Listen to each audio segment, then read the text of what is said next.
Hindus lifes matters. ఈ విషయం నేను ఎందుకు మాట్లాడుతున్నానంటే, హిందూస్ బతుకులకి ఈ దేశంలో అర్థం కనిపించట్లేదు. ఒక్కొక్క ఫెస్టివల్ కి ఒక్కొక్కరు ప్రాణం పోతుంది. అది తర్వాత పెద్ద న్యూస్ అవుతుంది, అది వేరే విషయం. అసలు ఎందుకు ప్రాణం తీయాల్సిన పరిస్థితి ఎందుకు వస్తుంది? మీరు ఈ దేశంలో ఉండటానికి, మీ మతాన్ని ఇక్కడ ఆచరించుకోవడానికి మీకు అన్ని రకాల సౌకర్యాలు, అన్ని రకాల హక్కులు ఇచ్చాం కదా, అది సరిపోదా? వేరే వాటిని చంపి మీ యొక్క పైశాచికత్వాన్ని, మీ యొక్క మతం పట్ల మీకున్న విశ్వాసాన్ని, నిబద్ధతని చాటుకోవాలా? మొదట ఢిల్లీలో తరుణ్ అనే అబ్బాయి హోలీలో జరిగిన దారుణం. హోలీ చుక్క తెలియక వాళ్ళ మేనకోడల వల్ల పడిందని మారణహోమం సృష్టించారు. ఇప్పుడు ఆ కుటుంబానికి బుల్డోజర్ ట్రీట్మెంట్ ఏదో చేశారన్నారు, కానీ అతను చనిపోతే, ఎదిగిన కొడుకు చనిపోతే ఆ కుటుంబానికి నష్టం మాత్రం ఎవరు పూడ్చగలుగుతారు? అదైతే చేయలేరు కదా, మొదటిది. రెండోది, ఇప్పుడు రీసెంట్ గా ఉత్తరప్రదేశ్లో జరిగిన హత్య బక్రీద్ రోజు. నువ్వు హలాల్ చేయడం చూసావా అని అడిగి, లేదు చూడలేదు, నేను చూడాలనుకోవట్లేదు అని చెప్పినందుకు స్నేహితుడేట. ఇలాంటి వాడిని స్నేహితుడు అంటారా? హితుడు అనే పదంలోనే మంచి చేసేవాడు అని అర్థం. ఇలాంటి వాడిని స్నేహితుడు అంటే, ఇంగ్లీష్ లో పదానికి ఫ్రెండ్ అనే దానికి ఏమైనా అర్థం ఉందో లేదో నాకు తెలియదు, కానీ స్నేహితుడు, మిత్ర అనే పదానికి చాలా మంచి మంచి అర్థాలు ఉన్నాయి. ఆ పదానికి సిగ్గుచేటు తీసుకొచ్చారు.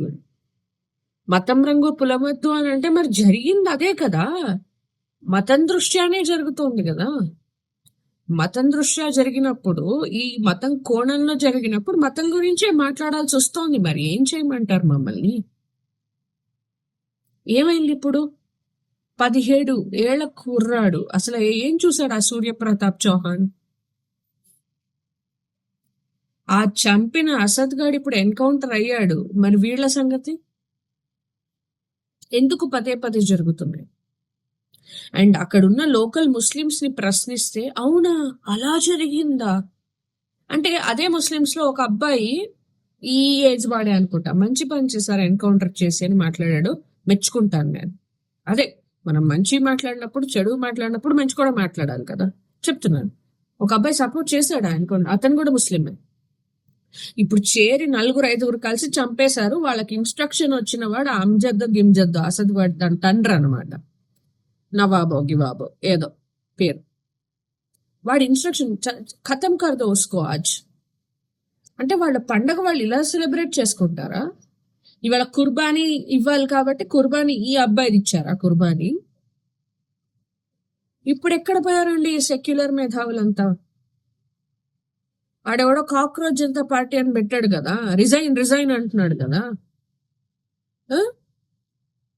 మరి ఇప్పుడు ఇక్కడ ఇలా జరిగింది,